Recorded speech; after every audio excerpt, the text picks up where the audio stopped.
जय जगन्नाथ नमस्कार। आसतु नजर पकेबा मयूरभंज जिलार आज टॉप न्यूज अपडेट कौन कौन सब रही किंतु तापूर्व आपण मानक गोटे अनुरोध वीडियोटी को संपूर्ण देखंतु आ जो मैंने प्रथम करी चैनल को आछंती सब्सक्राइब करंतु जाफल प्रत्येक नूतन वीडियो नोटिफिकेशन आपण सर्वप्रथम पाई परिबे। आज प्रथम खबर रसमतला निकट में स्वतंत्र अबकारी स्क्वाड चढ़ाऊ 23 क्विंटाल ऊर्ध्व महुल जबत 3 गिरफ।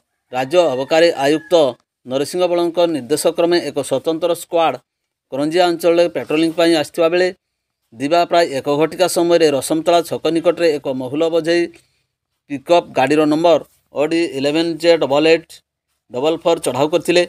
एही गाड़ी में 23 क्विंटाल ऊर्ध्व बेआईन महुल रखिबा नहीं गाड़ी एवं महुल जबत करने सहित 3 जन को गिरफ्त कर स्वतंत्र एने स्वतंत्र विभाग अबकारी सुपरिटेडेंट सिद्धेश्वर बेसरा प्रत्यक्ष तत्वावधान में एएसआई ब्रजकिशोर बिंधाणी एएसआई प्रदीप कुमार बेहरा सहित करंजिया अबकारी निरीक्षक धीरेन बेहरा उपनिर्देशक प्रभाकर परिड़ा प्रमुख यही चढ़ाऊ सामिल होते। सेहीपरि 3 जन अभियुक्त त्रिदेव कुमार महंत संखाली नायक दाम नायक को गिरफ्त करा जाई अधिक तदंत जारी रखी करंजिया अबकारी थाना पक्षर सूचना दी जाइछि। परवर्ती खबर मयूरभंज जिला वरिष्ठ नागरिक मंच समूहर तृतीय वार्षिक सम्मेलन उदला अनुष्ठित। सूचनायोग्य जे उदला मयूरभंज जिला वरिष्ठ नागरिक मंच समूहर पूर्वाह्न 10 घटिका समय तृतीय वार्षिक सम्मेलन अनुष्ठित हो जाइछि। उक्त सभारे डॉक्टर श्यामसुंदर दास सभापतित्व करथिले। उदलार स्नेहा तुलसी कल्याण मंडप में अनुष्ठित यह सभार शताधिक सभ्य सभ्या उपस्थित रही। उदला विधायक भास्कर चंद्र मढ़ई मुख्य अतिथि एवं उदला नगरपालिका प्रमीला पंडा सम्मानित अतिथि भाव उपस्थित हो मयूरभंज जिलार वरिष्ठ नागरिक मंच समूहर मयूरभंज जिलार सामग्री विकास दिगरे सबुबेले आगे आछि एवं जिला बासिंदा विकास चिंता करुछि। यह स्वागत योग्य पदक्षेप बोली मत व्यक्त करथिले एवं विधायक श्री मढ़ई वरिष्ठ एवं सम्मानस्पद व्यक्तिविशेष मान प्रति तांकर सर्वदा सहयोग एवं सहानुभूति रही एवं रहिबो बोली मत व्यक्त करथिले। उक्त बैठक में केते गुड़िए प्रस्ताव गृहीत होइथिला। संघर संयोजक डॉक्टर श्यामसुंदर दास संपादक विवरणी एवं वार्षिक विवरणी उपस्थापन करथिले।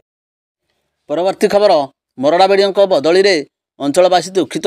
मरड़ा ब्लॉक रे 8 मास पूर्व वीडियो भावे जयकृष्ण पात्र दायित्व ग्रहण करथिले। दायित्व ग्रहण पर मरड़ा ब्लॉक रे विकास एवं कार्य किसी परिवर्तन आनिथिले। वीडियो 8 मास पर बदली साधारण ग्रहणीय हो पार नहीं। गत मे 22 तारिख रे मरड़ा दायित्व ग्रहण करथिले। से जोग देवा समय जिले में मरड़ा ब्लॉक 26तम स्थान रे थिबा देखा मिलता। मात्र तांकर उद्यम एवं कार्यदक्षता बल महात्मा गांधी MGNRGS रे मरड़ा ब्लॉक जिले में प्रथम स्थान में पहुंची। यह मरड़ा ब्लॉक जिलार गौरव आनी। ब्लॉक रे साधारण लोकों कार्य विलंब न करी तुरंत समाधान करिबारे कार्य करुथिले। इतिमध्य वीडियो जयकृष्ण पात्र AR अवार्ड तथा बेस्ट अफिसर भावे मयूरभंज जिलापाल विनीत भरजा ठारू ग्रहण करथिले। मात्र ओडिशा सरकार तरफ प्रकाश करा जायथिबा तालिका रे वीडियो बदली फुलमाणी जिलार तुमड़ीबंध को तहसीलदार भावे होइछि। यही खबर प्रचारित होगा पर मरड़ा ब्लॉक अंचलवासी को व्यथित करछि। बदली को विभिन्न महल में नापसंद करिसंती बुद्धिजीवी और साधारण जनता। परवर्ती खबर बारिपदा ठारे चलंता स्कूटी रे लागिला निया। दुर्घटना बर्ती गले स्कूटी आरोही। रास्तार चलंता अवस्था स्कूटी अग्नि संजोग हो जलीगला। आखि पिछड़ाके हुत हुत हो संपूर्ण जलीगला स्कूटी। अग्निकांडू अल्पके बर्ती गले स्कूटी चालक। तेबे सूचना अनुसार बारिपदा स्थित जिलापाल कार्यालय सम्मुख में रविवार 8टा समय रास्तार एक स्कूटी जाउथुवा बेले कौनसी कारणवश निया लगी जाइथिला। स्कूटीर ड्राइवर जनक निया लागिथिबा जानी गाड़ी को छाड़ी ओह्लाई पड़थिले। तेबे गाड़ी साइड करबा भितर अग्निशिखा व्यापीवा सह हुतु हुतु हो जली जाइथिला। फल स्कूटी संपूर्ण पड़ी नष्ट हो जाइथिला। स्थानीय लोके अग्निशमन विभाग को खबर देवारू अग्निशमन बाहिनी सेठारे पहुंची निया को आयत्त करथिले। तेबे सेठारे हठात कहीं निया लगिला ताहा जना पड़ी नाही। यांत्रिक त्रुटि बा सर्ट सर्किट रु निया लागिथिबा नै संदेह प्रकाश करुछि। परवर्ती खबर बारिपदा ठारे PCCF को उपस्थिति रे କାର୍ଯ୍ୟକ୍ରମ ଅନୁଷ୍ଠିତ। ଜବତ 450 ବନ୍ଧୁକ ହେଲା ପ୍ରଦର୍ଶିତ। ବାରିପଦାଠାରେ ପିସିସିଏଫ୍ ସୁଶାନ୍ତ କୁମାର ନନ୍ଦଙ୍କ ଉପସ୍ଥିତିରେ ରବିବାର କାର୍ଯ୍ୟକ୍ରମ ଅନୁଷ୍ଠିତ ହୋଇଛି। ଏହି କାର୍ଯ୍ୟକ୍ରମରେ ଜବତରୁ ରଖାଯାଇଥିବା 450 ବନ୍ଧୁକ ପ୍ରଦର୍ଶିତ କରାଯାଇଛି। ତେବେ ମୟୂରଭଞ୍ଜ ଜିଲ୍ଲା ଗସ୍ତ ଅବସରରେ ରାଜ୍ୟ ପ୍ରମୁଖ ମୁଖ୍ୟ ବନ ସଂରକ୍ଷକ ପିସିସିଏଫ୍ ପ୍ରଶାନ୍ତ କୁମାର ନନ୍ଦ ଗସ୍ତରେ ଆସିଥିବା ବେଳେ ରବିବାର ବାରିପଦାରେ ମଞ୍ଚାବନ୍ଧାସ୍ଥିତ ଫରେଷ୍ଟ ରେଷ୍ଟ ଠାରେ କାର୍ଯ୍ୟକ୍ରମ ଅନୁଷ୍ଠିତ ହୋଇଥିଲା। ତେବେ ଦିନ 4ଟା ବେଳେ କାର୍ଯ୍ୟକ୍ରମ ଅନୁଷ୍ଠିତ ହୋଇଥିବା ବେଳେ ସୁଶାନ୍ତ କୁମାର ନନ୍ଦଙ୍କ ଉପସ୍ଥିତିରେ 3 ବର୍ଷ ମଧ୍ୟରେ ବନ ବିଭାଗ ପକ୍ଷରୁ ଜବତ କରାଯାଇଥିବା 450 ବନ୍ଧୁକ ପ୍ରଦର୍ଶିତ କରାଯାଇଥିଲା। ବାରିପଦା ସର୍କଲରେ ଏହି ବନ୍ଧୁକ ଜବତ ହୋଇଥିବା ନେଇ ସୂଚନା ଦିଆଯାଇଛି। ଏଥିସହିତ ଶିମିଳିପାଳ ସୁରକ୍ଷା ନେଇ ନୂଆ କରି ଗଠିତ କରାଯାଇଥିବା ଶିମିଳିପାଳ ଟାଇଗର ପ୍ରୋଟେକ୍ସନ୍ ଫୋର୍ସର ତଦାରଖ କରିଛନ୍ତି ପିସିସିଏଫ୍। ଏହି ଅବସରରେ ବନ ବିଭାଗ ଅତ୍ୟାଧୁନିକ ଅସ୍ତ୍ର ଯୋଗାଇ ଦେବାର ଦେଶରେ ଆସାମ ପରେ ଓଡ଼ିଶା ଦ୍ୱିତୀୟ ବୋଲି ସେ କହିଛନ୍ତି।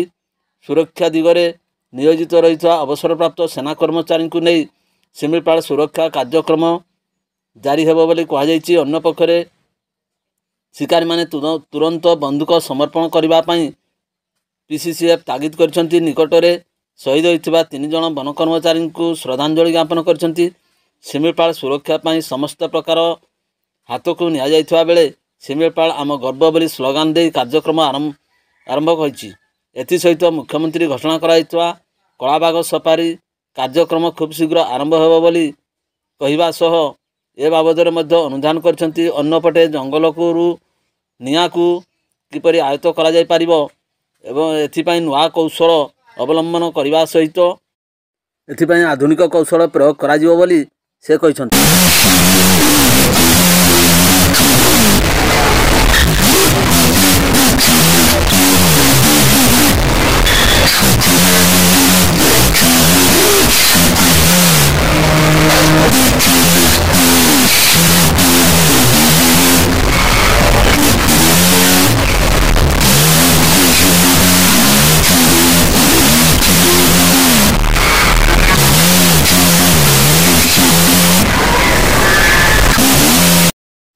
ପରବର୍ତ୍ତୀ ଖବର, ମଙ୍ଗୁଳିଶଳ ଗ୍ରାମରେ ବିଜେପି ପକ୍ଷରୁ ବନ୍ଧୁ ମିଳନ କାର୍ଯ୍ୟକ୍ରମ ଅନୁଷ୍ଠିତ।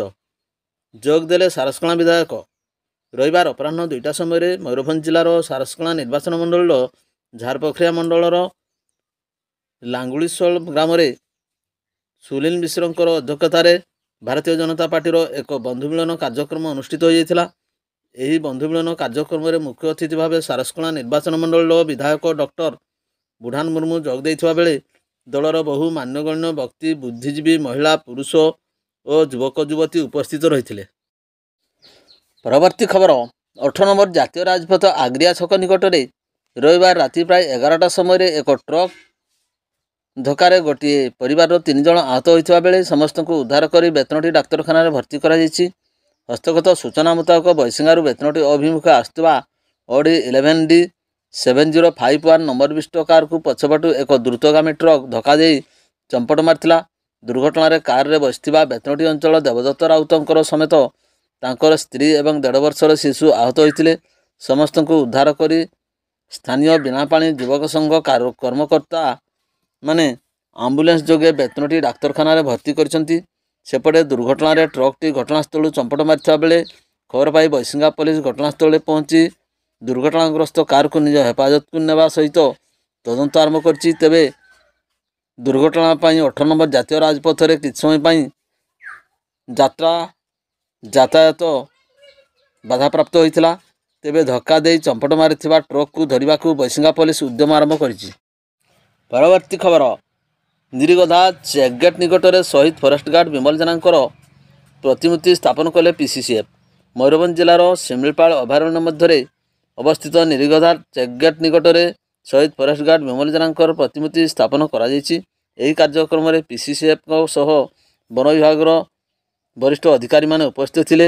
ଶହୀଦ ଫରେଷ୍ଟ ଗାର୍ଡ ବିମଲ ଜେନାଙ୍କ ପ୍ରତିମୂର୍ତ୍ତି ନିରିଗୋଧାଠାରେ ସ୍ଥାପନ କରାଯାଇଥିବା ସମୟରେ ଶହୀଦ ବିମଲ ଜେନାଙ୍କର ପରିବାର ଲୋକମାନେ ମଧ୍ୟ ଉପସ୍ଥିତ ଥିଲେ। ଅପରାହ୍ନ 3ଟା ସମୟରେ ଏହି କାର୍ଯ୍ୟକ୍ରମରେ ଅନୁଷ୍ଠିତ ହୋଇଥିବା ବେଳେ ଶହୀଦ ଫରେଷ୍ଟ ଗାର୍ଡଙ୍କର ସମସ୍ତ ପରିବାର ସହ ବନ ବିଭାଗର ବରିଷ୍ଠ ଅଧିକାରୀମାନେ ଉପସ୍ଥିତ ଥିଲେ। ଶହୀଦ ଫରେଷ୍ଟ ଗାର୍ଡ ବିମଲ ଜେନାଙ୍କର ପ୍ରତିମୂର୍ତ୍ତି ସ୍ଥାପନ ପରେ ତାଙ୍କୁ ପୁଷ୍ପମାଲ୍ୟ ଅର୍ପଣ କରାଯାଇଥିଲା। ପରବର୍ତ୍ତୀ ଖବର, ଭାଲୁବସା ଗାଁଠାରେ ବେଆଇନ ଭାବେ ଚାଲାଣ ହେଉଥିବା ବାଲି ବୋଝେଇ ଟ୍ରାକ୍ଟରକୁ ଜବତ କଲା କୁଳିଅଣା ପୋଲିସ। ମୟୂରଭଞ୍ଜ ଜିଲ୍ଲାର କୁଳିଅଣା ଥାନା ଅନ୍ତର୍ଗତ ଭାଲୁବସା ନିକଟରେ ବେଆଇନ ଭାବେ ବାଲି ଚାଲାଣ ହେଉଥିବା ବେଳେ କୁଳିଅଣା ପୋଲିସ ଏକ ବାଲି ବୋଝେଇ ଟ୍ରାକ୍ଟରକୁ ଜବତ କରିଛି। ଏନେଇ ସନ୍ଧ୍ୟା 7ଟା ସମୟରେ କୁଳିଅଣା ଥାନା ପକ୍ଷରୁ ସୂଚନା ପ୍ରଦାନ କରାଯାଇଛି। ଏନେଇ କୁଳିଅଣା ଥାନାରେ 23/2024ରେ ଏକ ମାମଲା ରୁଜୁ କରି ପୋଲିସ ଅଧିକ ତଦନ୍ତ କରୁଛି। ଏହି ଘଟଣାରେ ଜଣକୁ ଗିରଫ କରାଯାଇଛି। ପରବର୍ତ୍ତୀ ଖବର, ବାରିପଦା ସହର ଉପକଣ୍ଠ ସାମାଖୁଣ୍ଟାସ୍ଥିତ ଗୋଦାମ ଘରେ ରଖାଯାଇଥିବା 56ଟି ଗ୍ୟାସ୍ ଖାଲି ଥିବା ସିଲିଣ୍ଡର ଗୋଦାମ ଘରେ ତାଲା ଭାଙ୍ଗି ଚୋରି ହୋଇଥିବା ନେଇ ଶାରଦା ମହାନ୍ତଙ୍କ ଅଭିଯୋଗ କ୍ରମେ ବାରିପଦା ସଦର ଥାନାରେ 37/24ରେ ଏକ ମାମଲା ରୁଜୁ ହୋଇଛି। ଚୋରି ସିଲିଣ୍ଡରଗୁଡ଼ିକର ମୂଲ୍ୟ 1,23,000 ଟଙ୍କା ହେବ ବୋଲି ଜଣାଯାଇଛି। କେନ୍ଦ୍ର ସରକାରଙ୍କ ପକ୍ଷରୁ ଉଜ୍ଜ୍ୱଳା ଯୋଜନାରେ ଉଦ୍ଦିଷ୍ଟ ରିହାତି ଦରରେ ହିତାଧିକାରୀମାନଙ୍କ ଠାରୁ ଗ୍ୟାସ୍ ସିଲିଣ୍ଡର ଯୋଗାଇ ଦେବା ପରେ ଖାଲି ସିଲିଣ୍ଡରଗୁଡ଼ିକୁ ଫେରସ୍ତ ଅଣାଯାଇ ଉକ୍ତ ଗୋଦାମରେ ରଖାଯାଇଥିଲା। ଏହି ଘଟଣା ନେଇ ଚାଞ୍ଚଲ୍ୟ ସୃଷ୍ଟି ହୋଇଛି। ପରବର୍ତ୍ତୀ ଖବର, ବାଙ୍ଗିରିପୋଷି ଥାନା କୁମ୍ଭାର ମୁଣ୍ଡାକୋଟା ପଞ୍ଚାୟତ ନିକଟରେ ଶନିବାର ବିଳମ୍ବିତ ରାତିରେ ଏକ ଛେଳି ଏବଂ ମେଣ୍ଢା ବୋଝେଇ ପିକ୍ଅପ୍ ଓଲଟି ଯାଇଥିଲା। 28ଟି ଛେଳି ଏବଂ ମେଣ୍ଢା ମଧ୍ୟରୁ 10ଟି ଛେଳି ମୃତ୍ୟୁବରଣ କରିଥିଲେ। ଖବର ପାଇ ଝାରପୋଖରିଆ ପୋଲିସ କ୍ରେନ୍ ସାହାଯ୍ୟରେ ପିକ୍ଅପ୍ ସହିତ ଛେଳି ନେଇ ପଳାଉଥିବା ବେଳେ ସ୍ଥାନୀୟ ଜନସାଧାରଣ ନେବା ପାଇଁ ଦେଇନଥିଲେ। ମଧ୍ୟରାତ୍ରିରେ ବାଙ୍ଗିରିପୋଷି ପୋଲିସ ଘଟଣାସ୍ଥଳରେ ପହଞ୍ଚି ନିଜ ଅଞ୍ଚଳ ଦାବି କରି ପିକ୍ଅପ୍ ଭ୍ୟାନ୍ ସହିତ ମୃତ ଜୀବିତ ଛେଳିକୁ ଥାନାକୁ ନେଇ ଆସିଥିଲେ। ଡ୍ରାଇଭର ଗିରଫ କରିବା ସହିତ 29 ନମ୍ବରରେ ଏକ କେସ୍ ରୁଜୁ କରି 10ଟି ଛେଳିକୁ ପଶୁ ଡାକ୍ତରଖାନାକୁ ବ୍ୟବଚ୍ଛେଦ ପାଇଁ ପଠାଇ ଦେଇ ପୋତି ଦେଇଥିଲେ। ଅନ୍ୟ 78 ଛେଳିକୁ ସ୍ଥାନୀୟ ଏକ ଫାର୍ମକୁ ପଠାଇ ଦିଆଯାଇଛି। ବିଭିନ୍ନ ସମୟରେ ଝାରପୋଖରିଆ ଏବଂ ବାଙ୍ଗିରିପୋଷି ଥାନା ଦେଇ ଛେଳି ଚୋରାଚାଲାଣ ହେଉଥିବା ବେଳେ ଦୁର୍ଘଟଣା ପରେ ପୁଲିସର ଗୁମର ଫିଟିଛି। ଭିଡ଼ିଓଟିକୁ ଶେଷ ପର୍ଯ୍ୟନ୍ତ ଦେଖିଥିବାରୁ ଅନେକ ଧନ୍ୟବାଦ।